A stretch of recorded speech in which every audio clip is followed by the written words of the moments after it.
من اعتقاد دارم آدم برای کسی که دوستش داره توضیح میده. خب خیلی الان مد شده مثلا میگن آقا من خودم هستم، لزومی هم نداره برای کسی توضیح بدم، من اینم.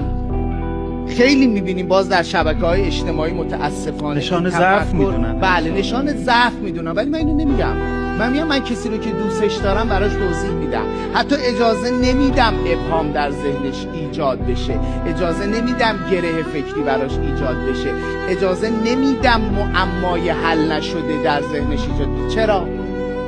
چرا باید توضیح بدم؟ دوستش دارم. چون دوستش دارم. تو برای کسی که دوستش داری، هر کی، زنی، مردی، فلان، اگه یه چیزی رو از تو میپرسه که سوء تفاهمش برطرف میشه، با اون توضیح باید بدی. اونجا که آدم نمیگه خیر به تو چه توضیح دادن زندگی از همه چیز از هم میپاشه که نه، منظورم اینا نیست. میفهمم.